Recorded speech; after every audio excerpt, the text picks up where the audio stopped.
Two trucks having sex. Two trucks having sex. My muscles involuntarily flex. Two trucks having sex. Two trucks having sex. My muscles involuntarily flex. Two pickup trucks making love, American made. Listen up, Autobots and Decepticons. You are listening to Prime Cuts, a nonlinear history of the Transformers franchise on television. I'm one of your hosts, Mara. I'm your other host, Audrey.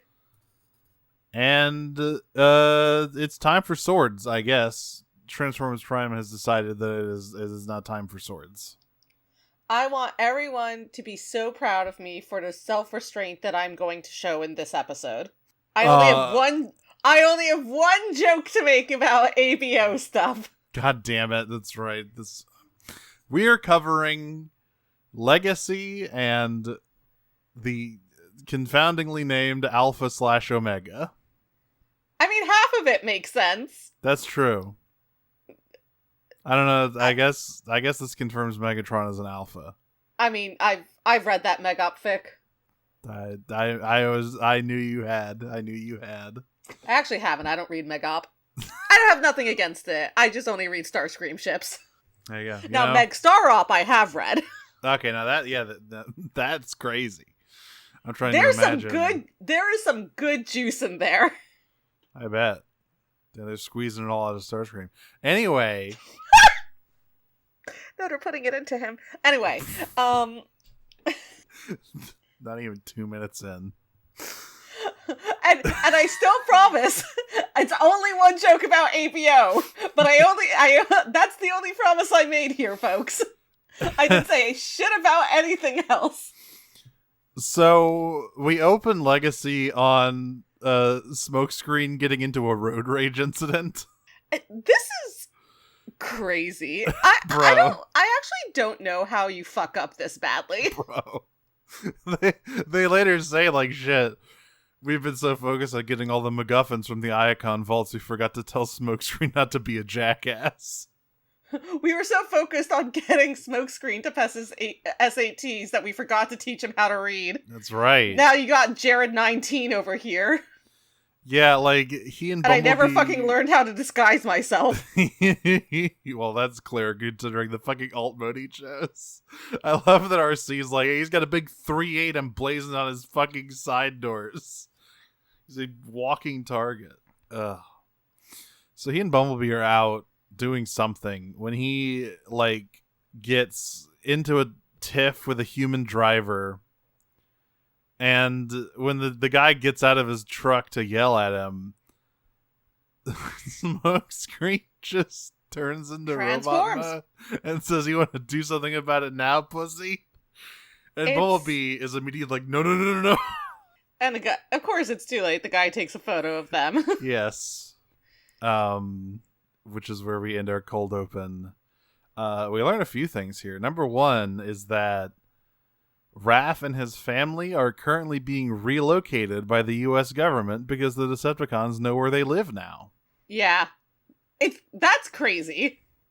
I want to know how that conversation went with his mother. Yeah, is she in on it like June is, or did they have to cook up some kind of crazy cover? So I assume I have to imagine she is not, because I could not imagine her giving the okay for Raph to continue doing anything. Yeah, but like, what the hell? Was it maybe like you have a foundation problem, but you... Yeah, so there's this load-bearing wall. But you qualify for this new government grant where we buy you a house. And force you to move. No, you cannot say no. No, you can't. The bill, trust me, it would be way too high to try and repair the foundation. It's easier if you just leave. So yes, that's why Raph is not in these episodes. I don't know where Miko is. Yeah, I mean, she goes away sometimes. It's fine. So yeah, this is where everyone's roasting Smokescreen and calling him reckless. But Prime is like, no, it's kind of on us. We probably need to give him like someone to teach him what it means to be on Earth, and so they assign Jack to do. Oh, but first he's like, yeah, we need a human to teach him how to do human stuff. And Ratchet says, ugh, aren't 3 humans around here enough? And everyone in the room does the meme where all of the girls are looking at the camera. That's exactly what it is. He just like walks off. Really good. But yes, they basically tell Jack to go teach Smokescreen how to not like immediately get them busted. Yeah. Optimus is like, so it's like we have made some assumptions about what is common knowledge. Yeah. Anyway, yeah, and Jack's like, yeah, I can teach him traffic laws. Which is where we go next. They're driving around Main Street in Jasper, and presumably the only street in Jasper. Yeah, the single street. It's called Main Street, but it's just street. And he's like, all right, Smokescreen, what's a green light? And he says, green for go. And he says, what's a yellow light? And Smokescreen says, yellow for go faster. And I said, he's a Texas driver. Understood. I mean, again, that is everyone thinks that the drivers where they are the worst drivers in the country. I will say though, they're all right. They're all right, but I will say there was a study taken about like how bad and reckless drivers are. Texas was near the bottom of that list of how shitty, or like near the top of the list of how shitty things are. So scientifically, they suck really bad. It's like Texas and California were the worst, I think. California tracks. Yeah. I mean, I guess Texas too, but I think that's just because of the size of cars in Texas. Everybody drives Ford F-950s and just is constantly pancaking every toddler they see. Exactly. It's the only way anyone in Dallas can get their rocks off anymore. That's right.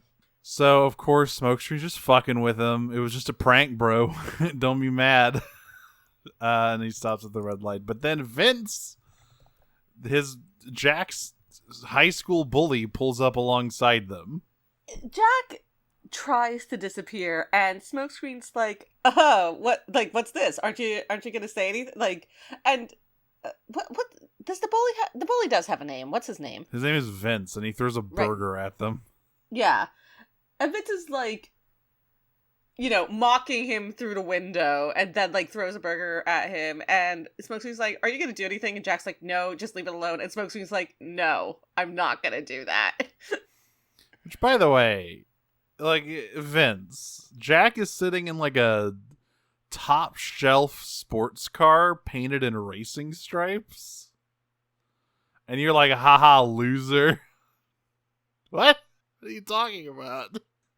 Anyway, they prank him by dumping infinite burgers on his car. Yeah, it's the infinite burger hack.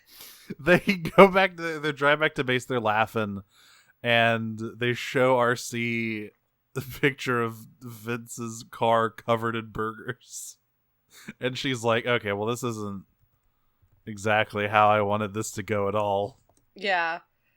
She's like, no, Jack, you were supposed to make him better. You let him make you worse. Which, like, it's funny because, like, now we see Smokescreen settling in, where it's like, he's just kind of like he's not really an older brother to Jack. They're basically the same age with the same stupid instincts.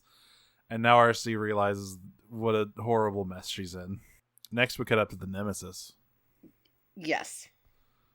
Where Soundwave has finished decoding the next set of coordinates, and Megatron's like, that's excellent. Good, let's beta test our decoy device, because this is in a smart move. He has rigged up like a beacon to put out the same signal as the Icon relics. So before they start digging for the new one, he has Soundwave fly out to China and just lead the Autobots on a wild goose chase. That's where they are for most of this episode. They're literally just wandering around in China.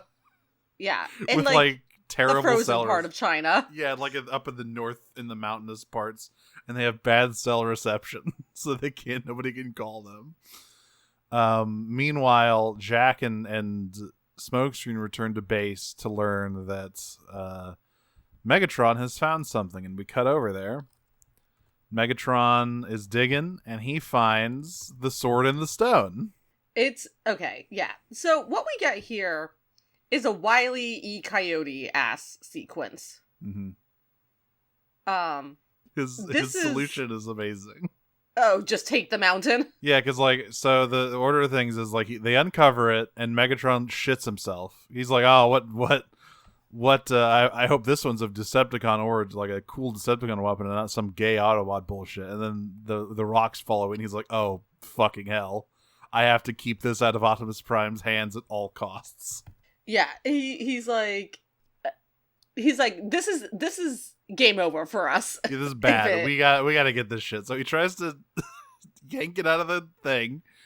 It doesn't work. He gets mad and starts shooting the rock, and that doesn't work. And he's like, fuck. So he's like, all right, I can't get it out of the mountain, but I can move a mountain. So everyone, get your asses down here. We're moving a mountain. This is like if somebody rolled up to Excalibur, and instead of trying to get it out of the stone, they just dug the stone out and put it in the back of their Chevy Silverado and drove away. Which, like, really, Merlin or whoever should have thought of that. There's a lot of Megatron trying to find, like, loopholes for destined objects in these two episodes. He's really on a roll here. Yeah. I mean, loophole, that's a funny way of describing what he does in the next episode. That's for crimes against God. Yeah, just a little bit of light grave robbing with the lads. You know how it is. And then Frankensteining yourself. We'll get to that, because the shit he says during that sequence is crazy. No, I want to see it happen. What the fuck? We don't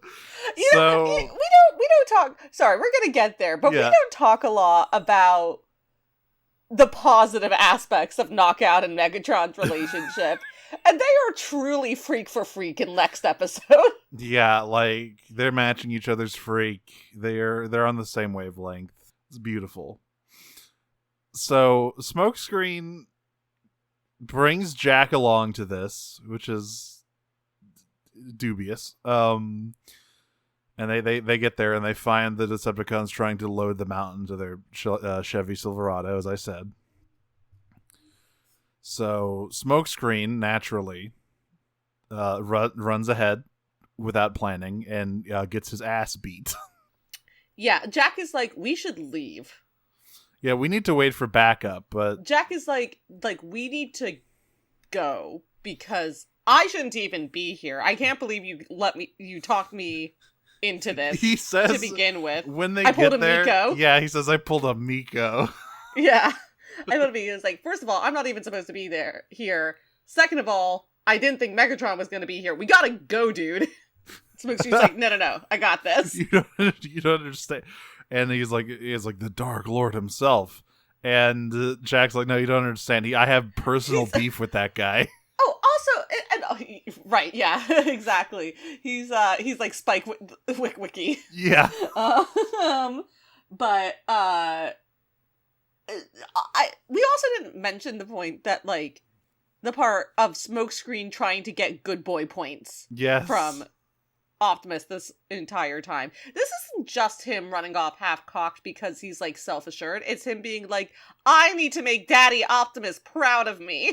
Yeah, for sure. He is like, I gotta do some cool stuff. All right, I gotta like justify my presence on this team.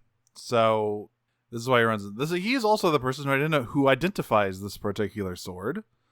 This is the Star Saber, which of course we last saw in Transformers Armada. The Star Saber was one of the, like, things that got forward ported into being a relic of the 13. Because obviously, so that when they were trying to come up with something for Prima Prime, the, like, leader of the 13, they're like, well, he's like a King Arthur figure, so we should probably give him a sword, and they just gave him the Star Saber.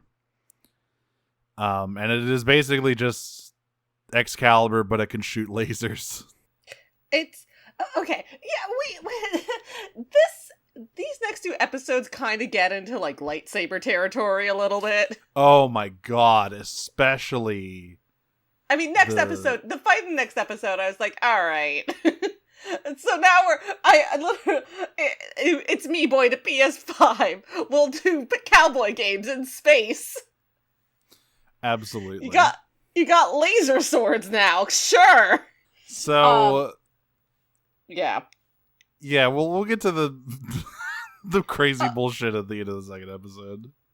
I do want to say like two lines here as Smokescreen like runs into the foray.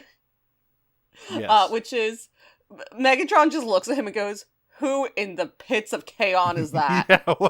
I guess he has not seen Sucker. So he's just like, wait, which one is that one? Who in the pits of Kaon is that? And when Smokescreen does get to the Star Saber, despite being surrounded on all enemies on all sides, he tries to pull it out and he goes, "Scrap. It's really in there tight." And then gets blasted in the back. Yeah, meanwhile, Jack tries to call Ratchet and tell him what's up. He gets chased by some Insecticons, but he does manage to get out the words Star Sab before he has to run away, and Ratchet goes, "What? Wait, what did he say?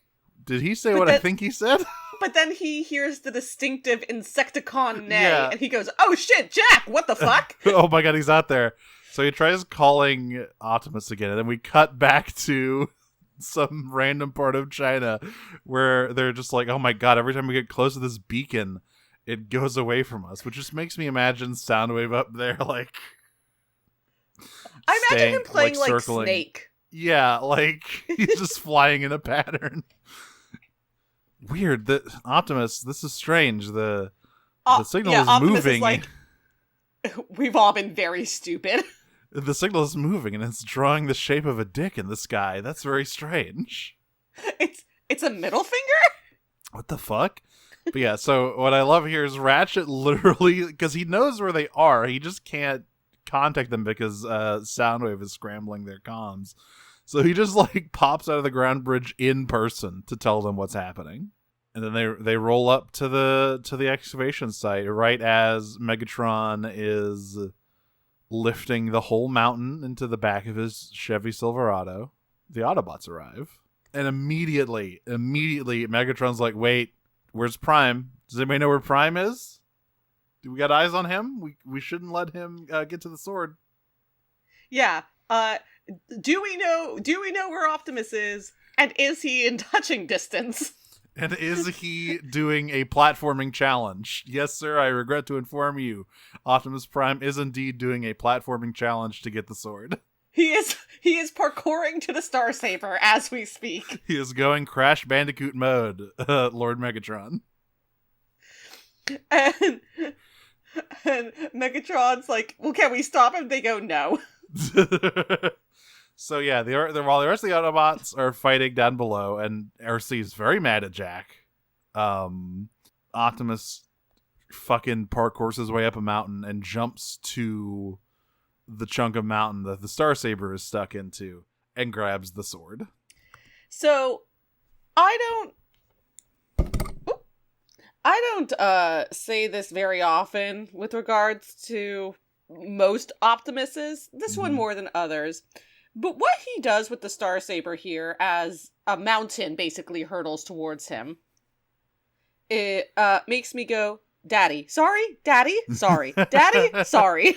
Yeah, so Megatron gets back on the Nemesis after failing to shoot Optimus out of the sky, and he sees him with the Star Saber, and he just goes, drop the mountain on him. Fuck him. Yeah, fuck them kids. So he drops the mountain. Optimus... all the Autobots are like, oh my god, Optimus, no, he's gonna die. And Optimus just kind of like winks at the camera. Yeah. And then turns around and cuts an entire mountain in half. And this is like one of the most famous in twain. One of the most famous bits of Prime is he cuts his mountain in half, and it cuts back up to the Nemesis, where Megatron looks like he's about to fucking shit himself. He is terrified. And then you see Optimus on the view screen. If you look carefully as he's looking up at the Nemesis, you can see him wink. Yeah, he literally almost does, like, the eyes pointing thing, Yeah.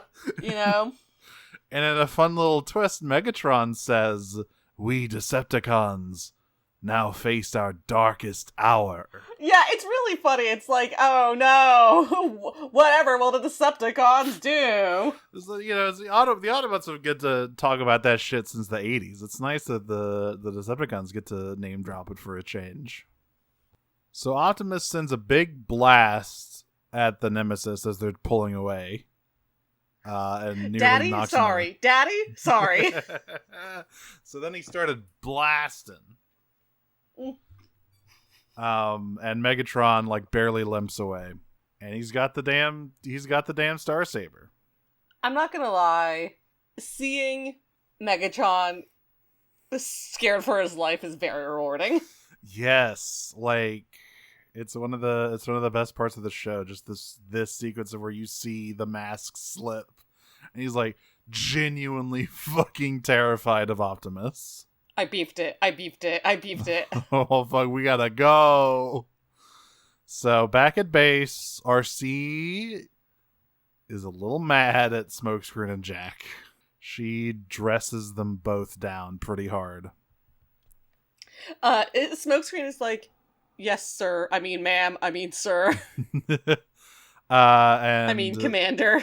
And Optimus, leaning on the big ass sword, looks at Smokescreen and says, This is so funny. We all need to be a little more responsible, he says, Yeah. leaning on the giant fuck ass kill everything sword. It's like, yep, you got it. Yes, sir. I will not endanger any more humans. And he's got a little speech about how, they're titans on the, he basically does like the great power, great responsibility speech for Smokescreen here. But then his sword starts getting a phone call. Yeah. He starts glowing and just holding the sword in front of him, and Ratchet's like, hey man, are you good? Optimus, who's calling? It's Grandpa. Alphatron. What? What the fuck? Which brings us right into Alpha/Omega. We open up on the Nemesis, actually, where Dreadwing is asking Megatron, well, when are we going to strike back against the Autobots? And Megatron says, he's like, I'm not calling the question of strategic defeated, but I've gone against Optimus before, and I'm pretty sure I can take it. And like before he finishes the sentence, Megatron's like, "Not now, Tony Todd. Are you fucking blind?" bro, he's got the fucking divine sword. We can't deal with that, okay? So before we do anything, we're gonna go have to deal with that, okay? But luckily, Megatron says, I've got an idea. See, we hit our space bridge behind the moon, so we're just gonna pop over to Cybertron real quick. There's only one place. He's like, okay. He's like, all right. He's like sort of mentally pacing. It's kind of like an Yzma moment. Yes. Where he's like, okay. So Star Saber can only be used by someone who has the power of Prime. All of these relics can only be used as someone with the power of Prime. All right, because actually, this is started because he's trying to keep track of, okay, we don't have shit. We just have the Forge of Soulless Prime, but without the hand of a Prime, it's literally just a big hammer. And then he's like, wait a minute. Hang on. I'm beginning to have an idea. He's like, yeah. He's like, okay. So, fuck. We have this. It can only be used power of a Prime. I'm not a Prime. Unless. And then we cut to the opening. Yeah. We cut back to the auto base where everyone's like, hey, Optimus, are you good? And then we go inside his mind palace, and a big floating Alpha Trion voiced by George Takei is there. Yeah, I was literally like, is that George Takei? Yep. It sure is. Also, I've been watching somewhat unrelated, but like I've been watching Justice League Unlimited, Mm-hmm. and I'm getting so distracted by the question whenever he shows up. Because he's voiced by Jeffrey Toombs. Yeah, Jeffrey Combs. Combs.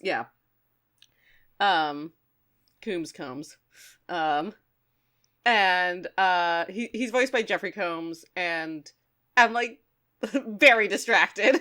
That's Ratchet. It's like, that's Ratchet. That's not a weird paranoid detective without a face. That's Ratchet. That's my friend Ratchet. I run into that all the time with voice actors who pop up everywhere, with specifically ones with such distinct voices, such as George Takei, he's always seemed to pop up in at least one show. Like he's always like at one episode rather in every show. He's just around. Yeah, Ricardio the Heart guy.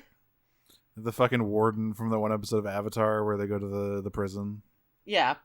This one sounds enough not like his normal voice that I wasn't 100% sure at first, but I was like, I'm pretty sure that's George Takei. Alpha Trion is basically like sending Optimus of like a voicemail from the past, because he's like, hey man, I'm an icon and shit's about to get real bad, so I just wanted to like send you a little IM through space and time.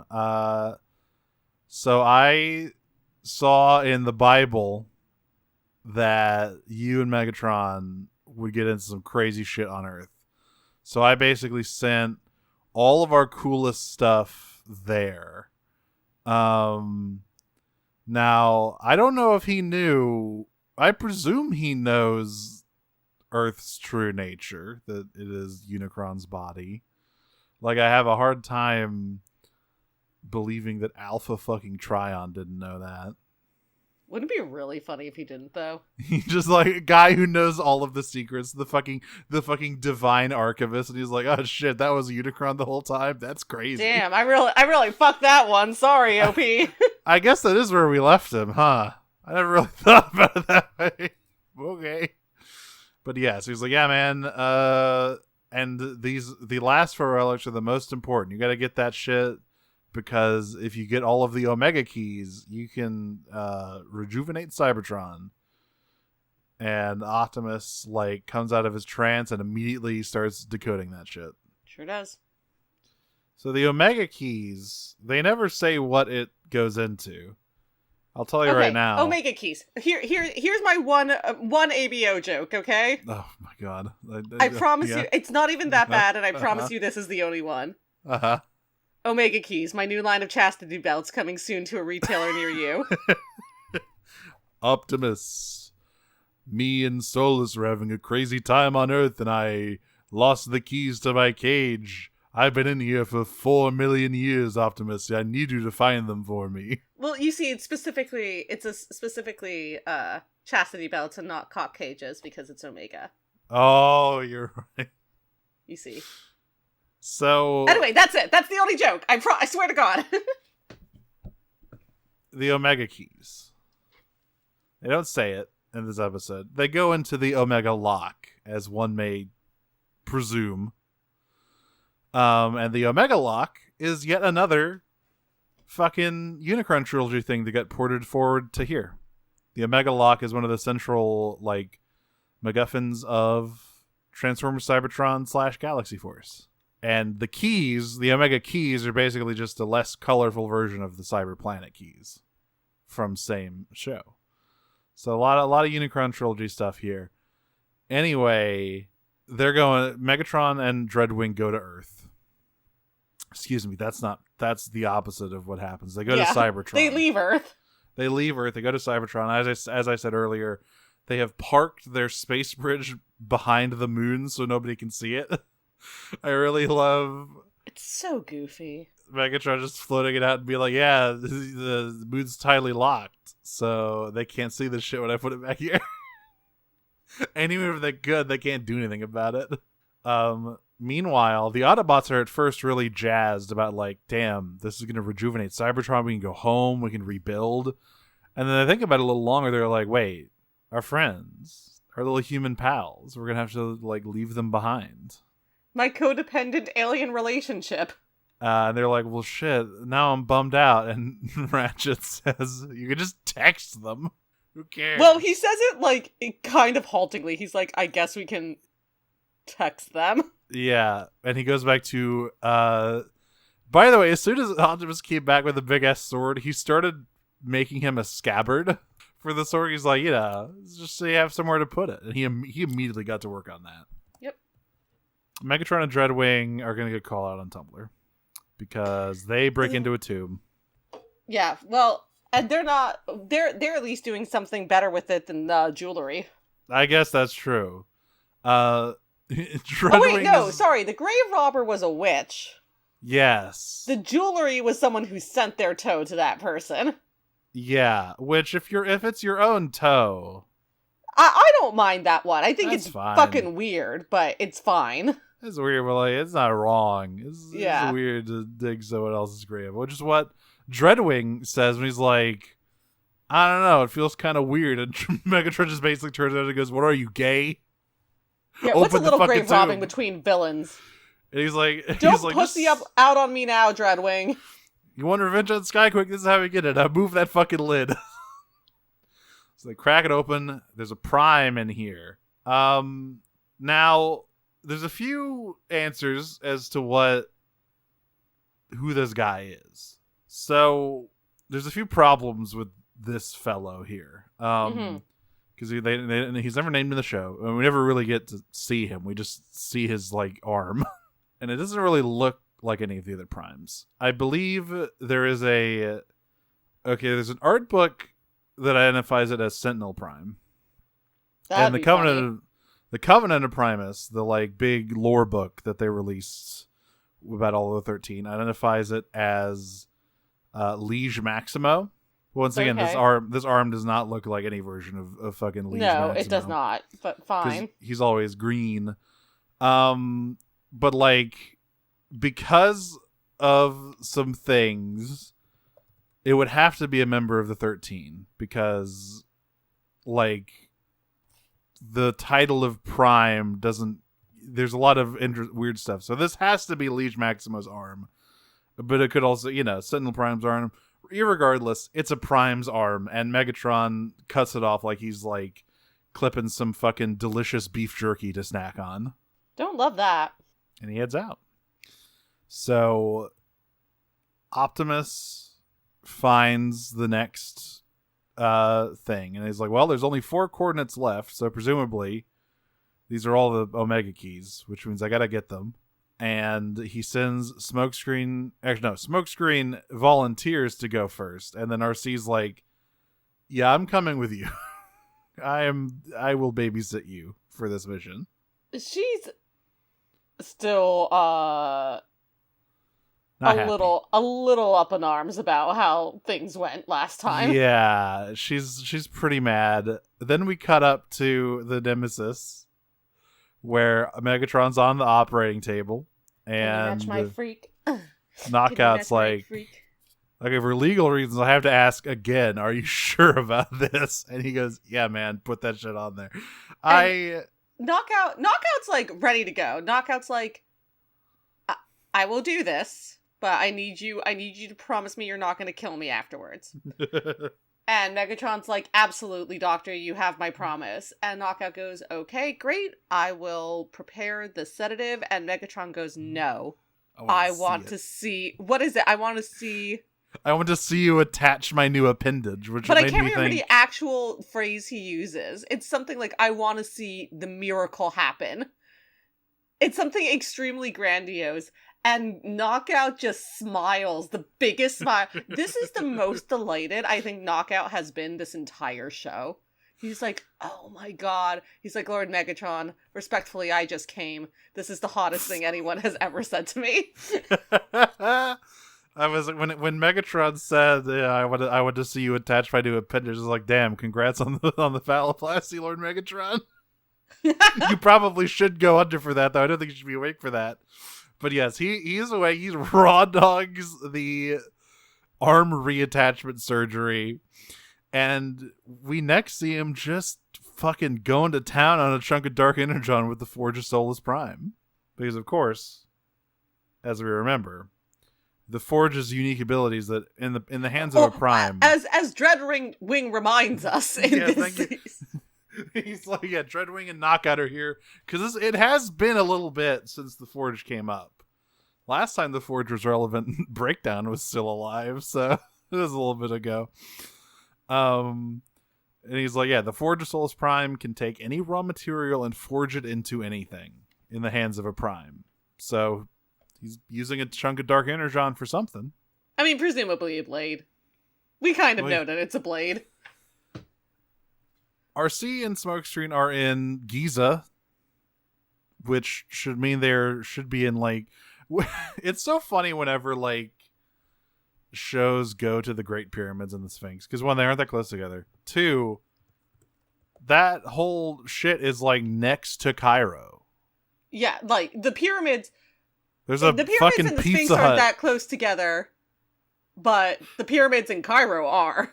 Yeah, like, it's all part of the same funerary complex that is just in, like, Cairo. There's a Pizza Hut across the street from the pyramids.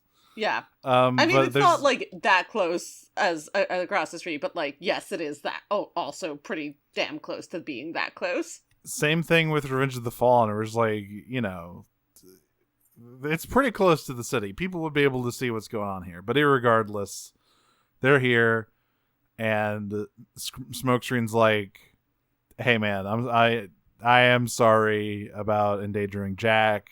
You know, I got to get used to how squishy humans are. And RC says, it's not just Jack. You also endangered yourself, and I really don't need another team member's death on my conscience. My kill-death ratio is terrible, dude. And Smokescreen goes, another? Wait a minute, what? So they're going through the tombs. We're on some Ancient Aliens type shit. They buried the Omega key in this tomb complex, and they find it.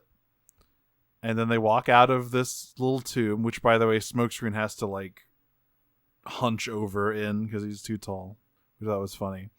And they just walk out of there, and Megatron's just waiting for them. And then he's like, hey, give me that. Yeah, it's that, it's classic Star Wars post. What's good, homeboy? Yeah, he really does say, what's good, homeboy? And they're like, yeah, man, whatever. We're just going to call Optimus. He's going to beat your ass with his cool sword. And he reaches behind him and pulls out a fucking jagged, evil purple version of the Starsaber. And he says, okay, guess what? I have my own cool sword now. And they go, dip. And Smokescreen's still like, it's 2 versus 1. We can take him. And RC's like, you're so stupid. He gets hit with a big purple sword laser and gets slammed into one of the pyramids and seemingly disappears. And RC takes that to mean that he is dead. Yeah! Which would be really funny. Yeah. Like, Smokescreen's like, we can take it. And she goes, no, we can't. Ratchet, get us out of here. He jumps in and gets fucking swatted like a fly.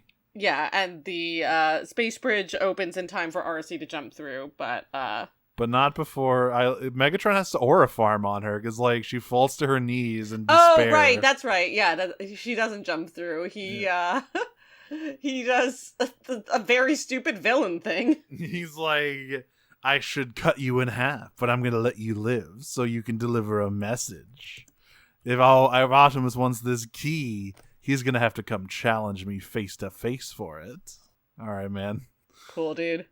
Look, I understand having a big evil sword goes to your head very quickly, but this is a very dumb decision. But it almost pays off, because Optimus shows up. He rolls up for the sword fight, and he immediately sees Megatron's arm and just goes, "What the fuck have you just done?" Yeah, it's. Are you wearing the dead arm of a Prime? Yeah. It's like the Chanel dead arm of a Prime. Yeah, and Megatron's like, "That's right, bitch. I stole somebody's arm and used it to boost the Ford, so I made this. I call it the Dark Star Saber." Optimus is like, what are you, 12? Did you have 5 minutes to come up with a name for it? You want to take another run at it? So they have a fight, and creativity isn't his forte, okay? No. And neither is this sword fight for this show. There's way too many sword lasers going on. It doesn't look goofy. Very cool. I'm sorry. Yeah. This is fucking goofy. We've had some sweet fights. We in a few episodes ago we just had Wheeljack versus Hardshell, which beats ass.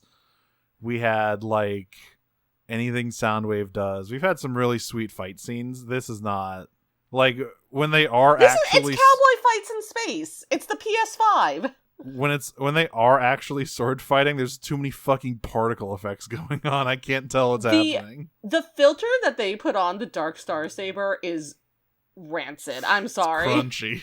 It's real. It's bad. Does not look good.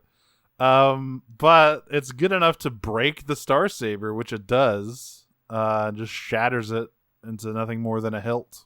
Into a fine steel mist.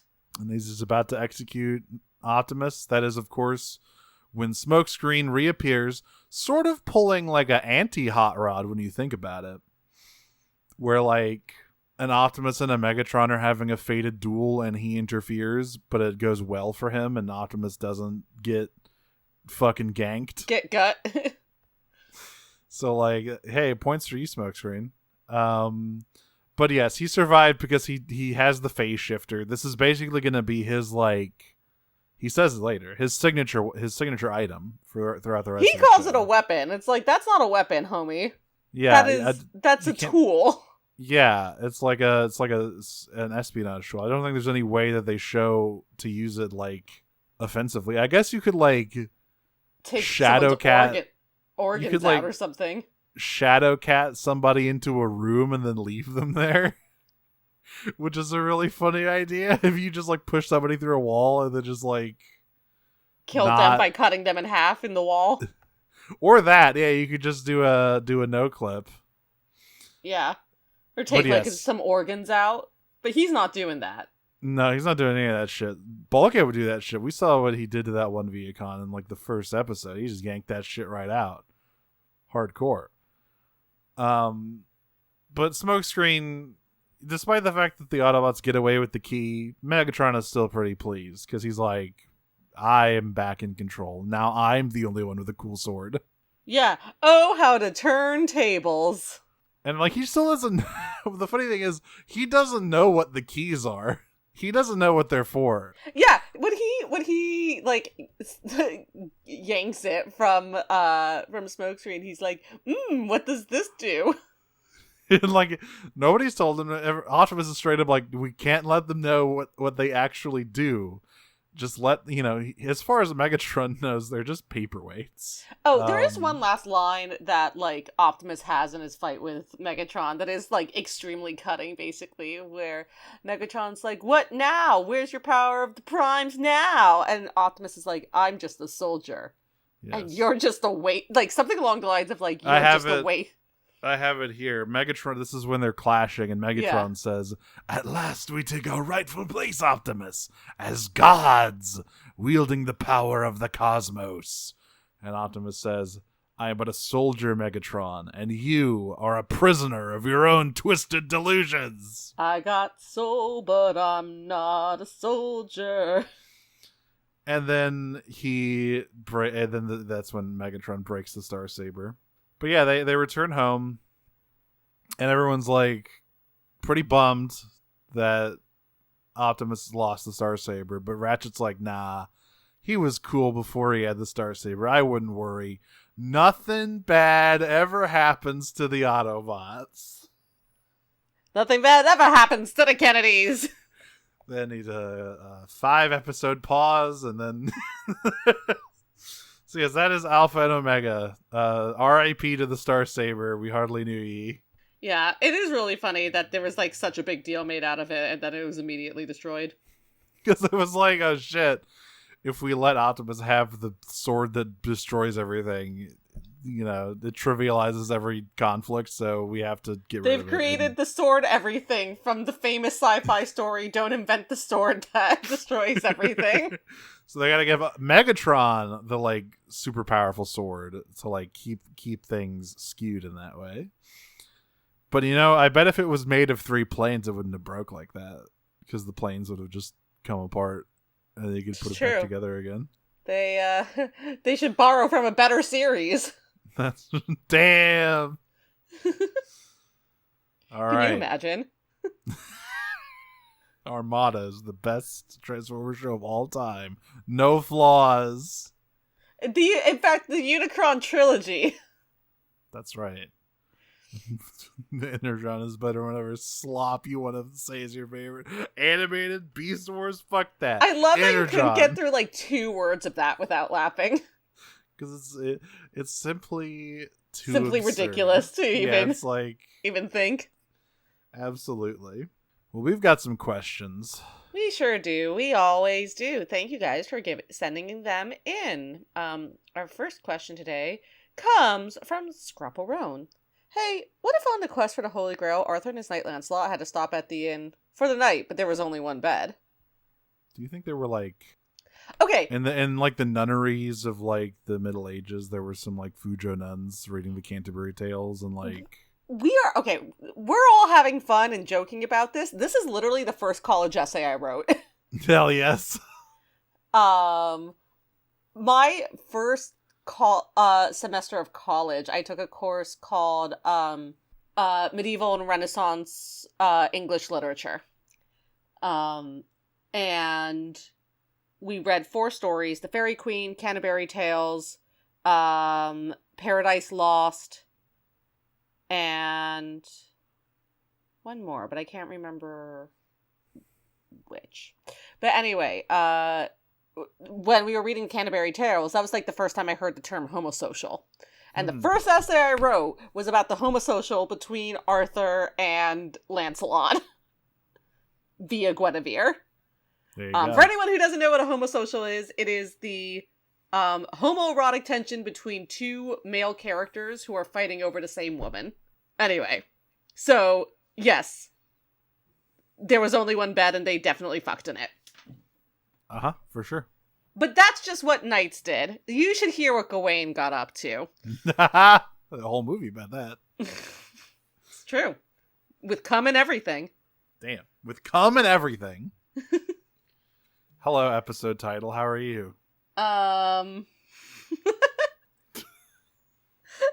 live to serve. Which Autobot duo is the most likely to be a reincarnation of Burke and Hare? Okay, I think is this another, I'm not an Arthurian nerd. Is this another Canterbury Tales thing? Hang on. Maybe. I meant to look this up.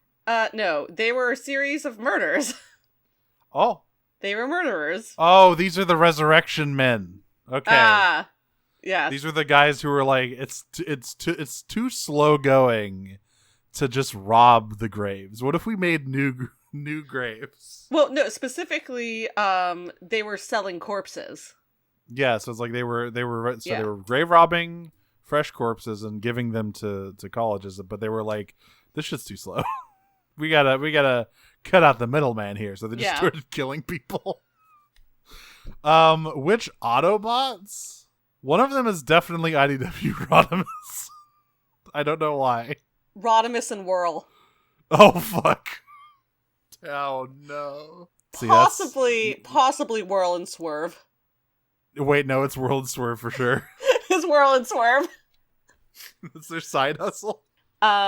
The Decepticon Serving Division asks, I'll take the bullet. OP and Megs, who's the Alpha and who's the Omega? Well, as we established here, it's Alpha Megatron apparently and Omega Optimus.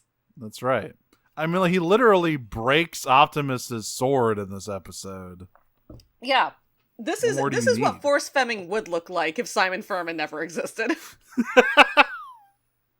He breaks his sword. He breaks his sword and puts him on his knees. I don't know what other imagery you need to prove this. That this is Force Femming. That's right. Data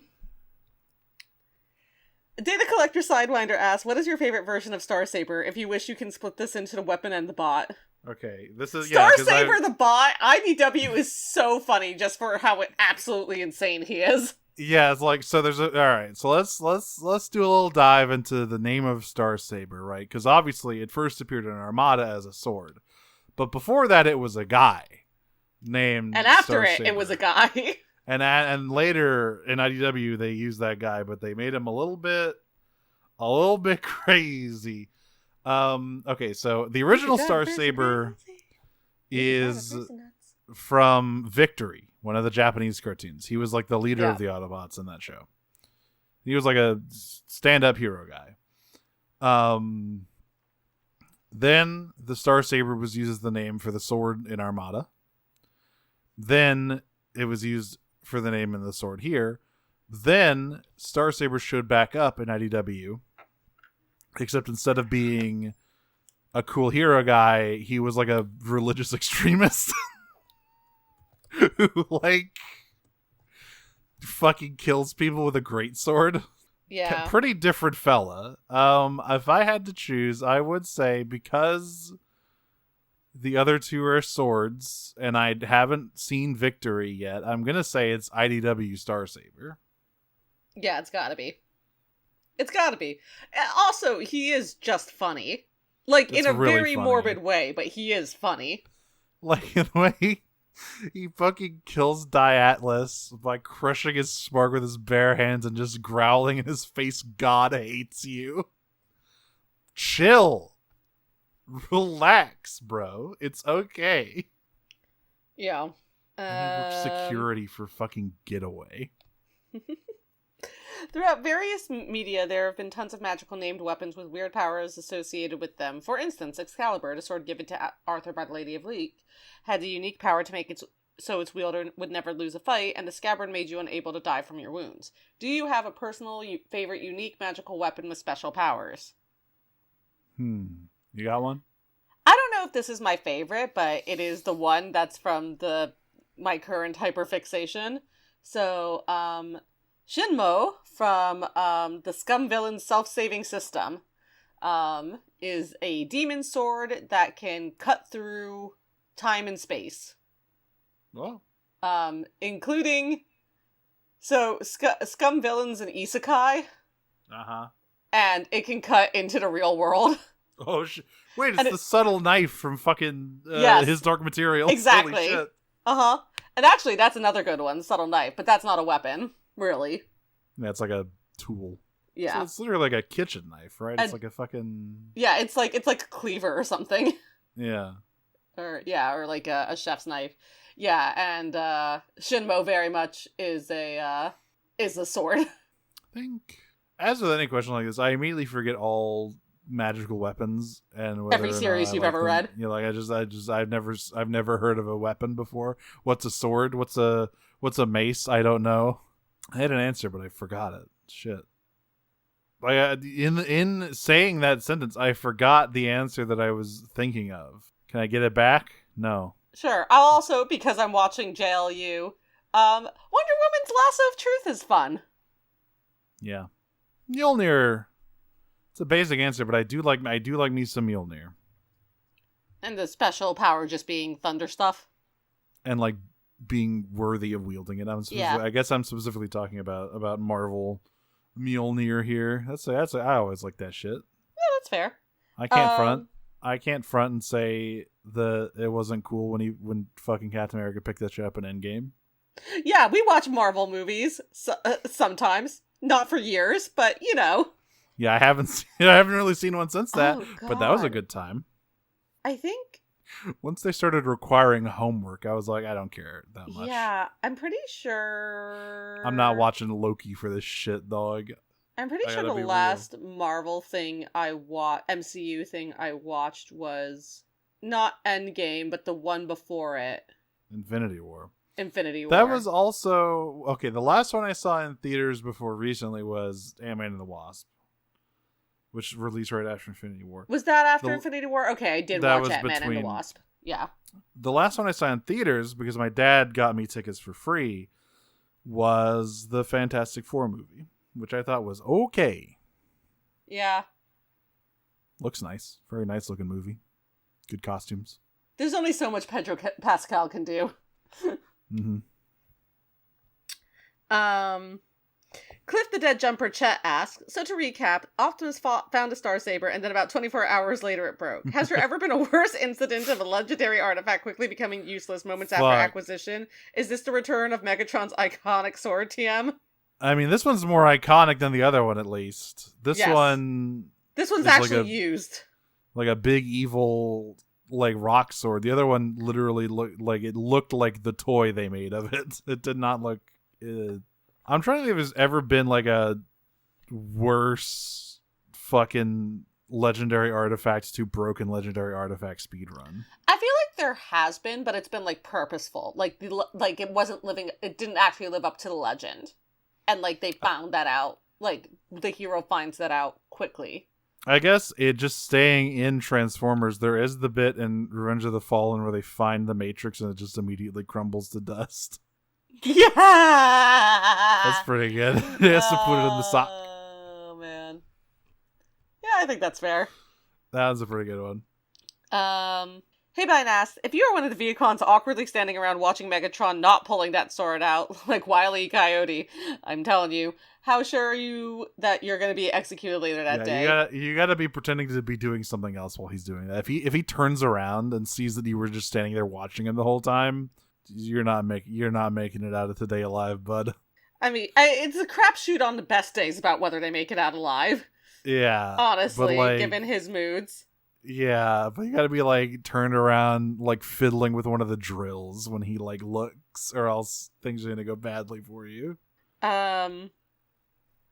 So clearly, with all of these Star Sabers and Omega Locks and iconic swords, Transformers Prime must be part 4 of the Unicron trilogy. Don't joke with me.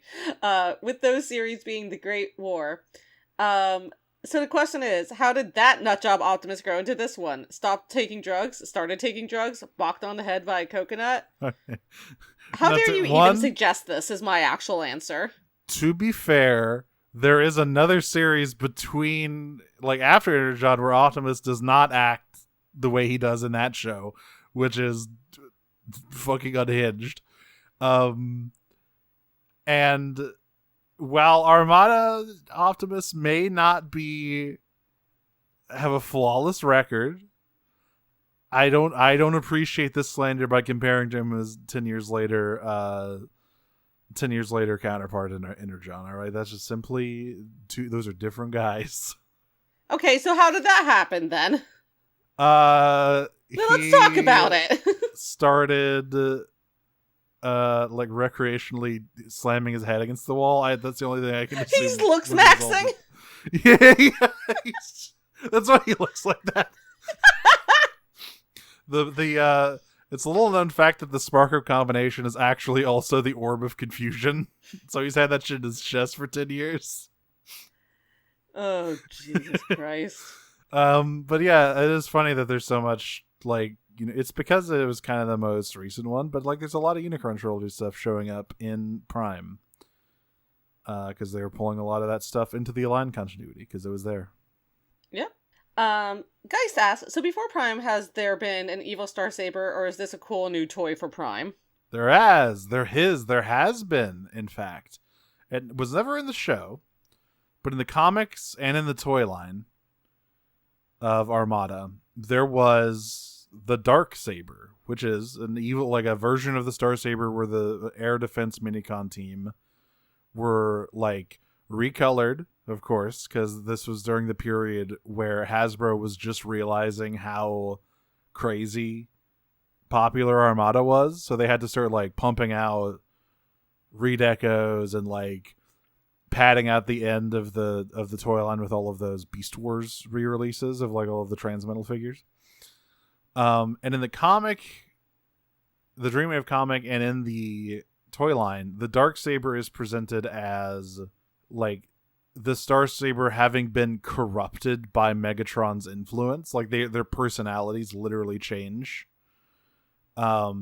So this does have precedence. It never appeared in the show, but it was in the comics, and you could get both a Darksaber like toy team, which I had the team. I never actually. No, I also had the normal one, but you could also get these like role play Darksaber and Star Sabers where you could like do pretend sword fights. It seemed dangerous because they were like really hard plastic. They weren't like Nerf swords. They were like pretty heavy. And you had a thing where like you could deploy like blades to like make a bigger blade. So definitely someone probably got hurt from that. But yes, the Dark Star Saber is a that's definitely happened before. Dead Name Stealing Faye asks, what's your favorite moments of Optimus Prime's iconic sword? I mean, I actually did say it. It's the daddy. Sorry, daddy. Sorry, daddy. It's when he cutting that boulder in half was pretty sweet. Yeah. And then immediately Sorry. and then immediately vibe checking the Nemesis. Yeah, That shit's so cool as hell. sending a laser beam from your sword so strong it damages a spaceship. Daddy. Pretty iconic. Real daddy moments out here for Optimus Prime. Should Optimus Prime's iconic sword and Megatron's iconic sword date? Yes. Yes. Absolutely. Oh, I remembered what I was gonna say now. It was for the magical weapons thing. It's Zoro's cursed swords. Oh, yeah, He loves okay. from One Piece. He loves collecting them. And I like the latest one he got where it tried to eat his arm when he used it. You know, you play the game. And I don't think they're just really good swords. I don't the curse is mostly a negative thing attached to it, but if you're cool enough, if you're a bad enough dude, you can swing those swords. And Yeah, the new season of Opla does this very well. Yes, the classic moment of him fucking tossing that shit in the air. Yeah. That's a certified Zoro classic right there. And one of the few certified Zoro classics that doesn't involve all of his blood exploding out of his body. It's true. It's true. Again, we're gonna see how far Opla goes, but man, if we get the Thriller Bark. No, even Mr. One, he gets fucking obliterated. Yeah, I know, but I do think about Thriller Bark a lot.